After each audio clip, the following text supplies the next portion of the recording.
Seems to cross the aisle with comfort is focusing on authoritarian politics without mentioning childhood. Don't worry, this isn't some Freudian dissection of PDF files and power. This is about how we diagram media bubbles, map economic precarity, interrogate algorithms, diagnose propaganda, and so on, and somehow carefully avoid the one authoritarian institution that most people first survive: their parents. Not the mythical family of sitcom laughter and tuna casserole, but the ordinary suburban microstate where the Constitution fit on a refrigerator magnet from Hobby Lobby and amendments were issued with a wooden spoon. Before we learn what government is, we learn what disagreement costs. The earliest experiences with power are rarely overtly violent. They're procedural, a ritual choreography of tone, posture, and timing. The child studies atmospheres. The question stops being, what is true, and becomes, what ends this negative interaction the fastest? This isn't ideology yet, it's calibration, the production of an individual that edits itself in advance. The great efficiency of domestic authority that as punishment becomes unnecessary once anticipation matures. The child develops an interior supervisor, a tiny bureaucrat stamping approvals on thoughts before they become audible. Years later, we'll call this personality. Traditional parenting, in its culturally normative form, has perfected a peculiar duet: omnipotence paired with indifference. Everything a child does matters. Everything a child feels doesn't.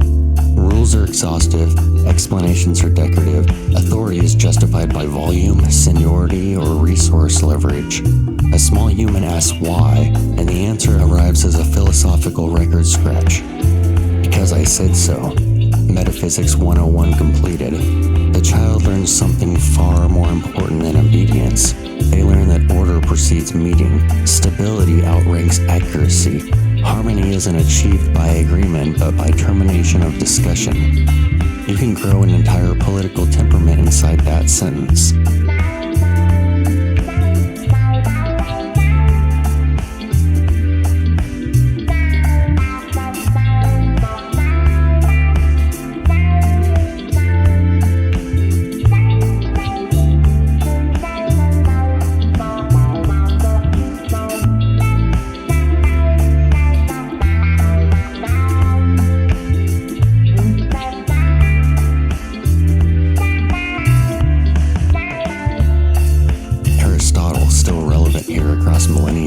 Distinguishes loving someone for themselves from loving them for their function.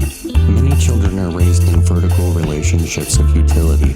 They're adored, certainly, but as evidence, proof of sacrifice, extension of identity, a living resume with a bedtime. Provision is recast as generosity. Shelter becomes a favor. Food, a loan. Gratitude, infinite and payable on demand. The child's existence acquires interest. So a person matures with a strange conviction. Legitimacy must be proven through alignment. To belong is to reassure authority that it was always right. When later confronted with a leader promising order in exchange for loyalty, this doesn't feel like submission, it feels like home. The household trains two reflexes simultaneously. First, emotional self-containment.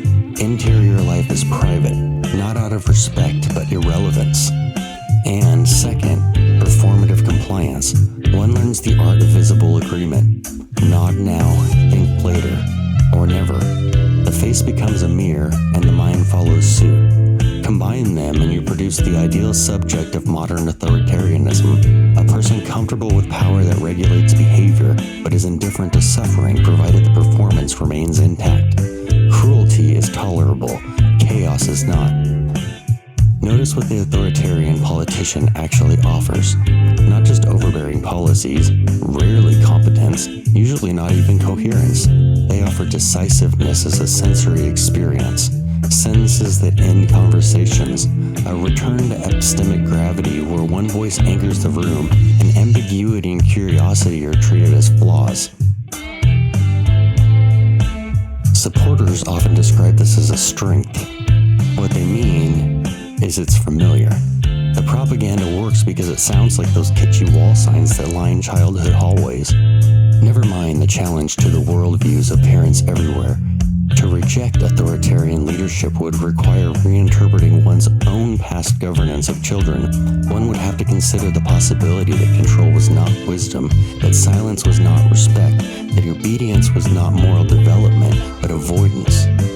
It's easier to validate one's own choices by elevating the model, to insist the world needs firmer hands, clearer rules, fewer questions, to convert biography into philosophy. And so the political strongman becomes less a sound choice than a retrospective justification, a monument erected to the parenting decisions of 1987. We don't just vote for authority, we relate to it.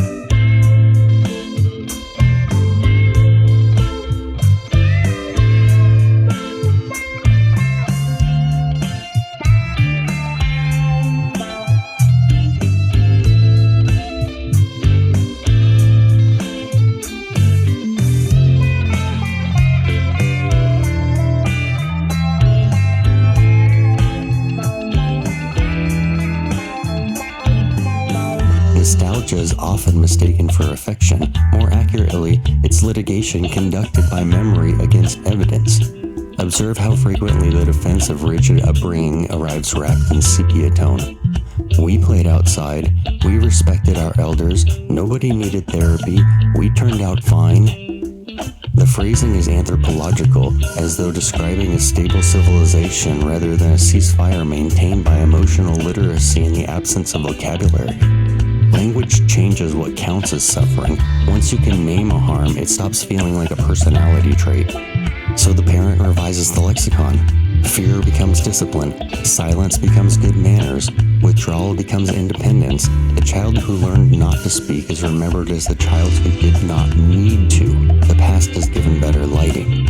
And this matters politically. Authoritarian rhetoric depends less on promises than on restoration. Make things normal again. Return to order. Fix what became complicated. The premise only works if one believes complexity itself was the deviation.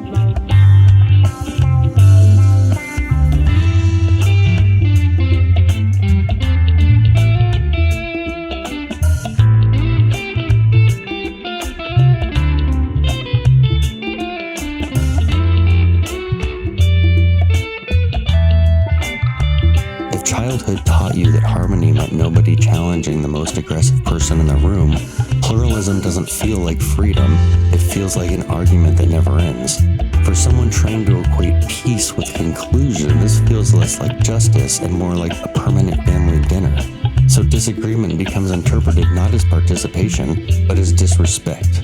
This is why the phrase "kids these days" carries such emotional voltage. It's not about youth behavior, it's about jurisdictional loss. Younger generations aren't choosing different values, they're refusing inherited emotional contracts. They expect explanation before compliance. They treat authority as provisional.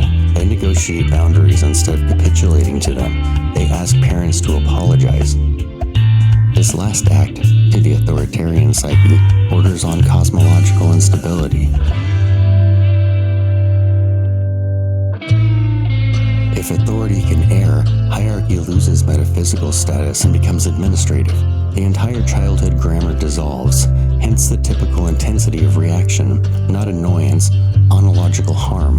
The child is not misbehaving, the child is rewriting the rules. The political translation is obvious. A leader who punishes dissent restores equilibrium. A leader who invites negotiation reproduces the unsettling experience of a child with questions.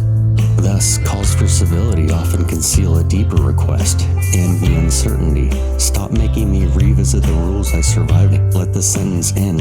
Authoritarianism soothes because it collapses ambiguity back into institution. It offers adulthood without reinterpretation. It promises that the way you governed your household was not merely understandable, but exemplary. No hard questions, only easy answers. But there exists another developmental possibility, and it produces a different citizen entirely.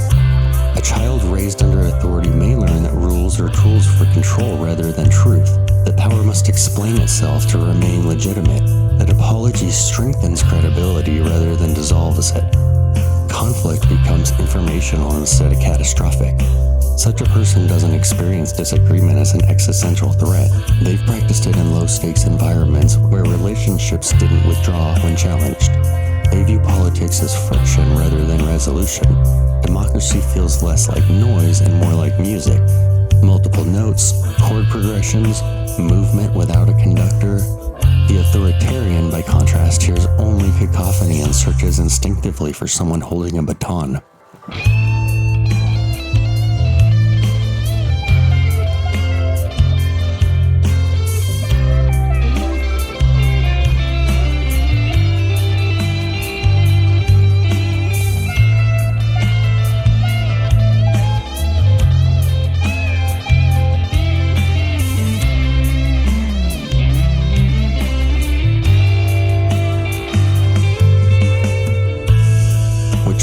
The unfortunate state of the union. Political temperament is less a product of news consumption than of early conditioning. Some people grew up in houses where silence meant safety. Others grew up in houses where speech meant belonging. Later, they enter the same public square and hear entirely different governments. One hears chaos requiring control. The other hears participation requiring patience. Neither thinks they're arguing about childhood. Every society eventually asks what kind of authority it believes in. Not abstractly, not constitutionally, but emotionally. The answer rarely arrives through philosophy. It arrives through memory, posturing, and the reflex to either ask a question or to avoid one. Some adults experience uncertainty as an invitation. Others experience it as a gas leak, so they search for different leaders. One looks for translators, the other for terminators. One wants explanation extended outward, the other wants explanation concluded. The dichotomy appears political, but it's developmental, because authority has two distinct seductions. It can relieve responsibility or it can coordinate it. The first promises relief from negotiation. The second requires participation in it. Democracy is exhausting precisely because it refuses the parental miracle of unilateral closure. The authoritarian promise is not simply power, it's rest.